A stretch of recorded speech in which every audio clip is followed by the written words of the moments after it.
Arra immoo magaalaa miidhaginni Vaayizii yookaan hawaa irraa gadi mul'ata jechuun warreen asaara gabaan takkan isiniin gaha. Magaalaan tun Ameerikaa kutaa bulchiinsa Neevaadaa lafa gammoojjii keessatti kan argamtuu fi maqaan isii Laasvegaas jedhamtee beekamti. Baay'ina namoota magaalaa tana daawwatanii irraa kan ka'e barreeffama Laasvegaas jedhu kana jalatti hiriira qabachuudhaan namoota baay'eetu suuraa ka'a. Toora intarneetii irrattis beekamtii guddaa waan qabdu Laasvegaas jettanii sarchii godhattanii battalumatti argattu. Magaalaan tun adda ta'uun isii jecha lamaan ibsama. What happened in Vegas stay in Vegas kan jedhamu yoo ta'u afaan Oromooti yoo jijjiirru immoo hiikkaan isaa Laasvegaas keessatti kan hojjetamu Laasvegaas keessatti hafa kan jedhu yoo ta'u magaalaa tana deemtee daawwachuudhaan wantoota amma achi keessatti raawwataman addunyaa birootti gadi baaftee yoo himtu namni si amanus hin jiru. Kanaafuu magaalaa tana gabaabsanii jecha kanaa fi jechi lammaffaan isiin ittiin beekamtu magaalaa badii yookaan immoo magaalaa wanti badaan keessatti hojjetamu. Magaalaan tun biiliyoonota addunyaarra jiraniin garmalee waan jaalattuuf dirree xiyyaara dhuunfaadhaaf addatti qabdi. Akkuma viidiyoo irra laaltanii gartan dirree tana keessatti kan argamu xiyyaarota dhuunfaa yookaan immoo piraayiveen jetti kan jedhamu qofaadha. Magaalaan Laasvegaas keessatti wantoota seerri amantiis ta'ee seerri mootummaa dhorku baay'ee waan hojjetamuuf abbootiin qabeenyaa baay'inaan achi jaalatu. Magaalaan tun laayitiin yookaan ibsaanis haala qindaa'een injiinaroota garaagaraatiin waan hojjetameef warri Ameerikaa naasaarraa ji'a yookaan immoo hawaa abuuran akka ibsanitti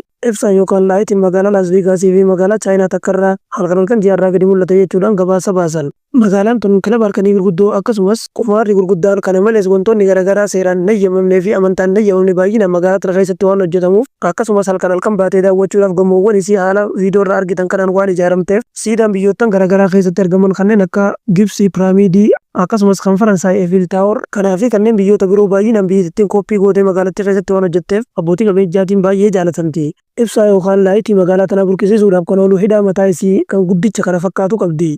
Hidhaan guddichi magaalaa tana qofaaf dhaabbate kunis Hoovardaam jedhamee beekama.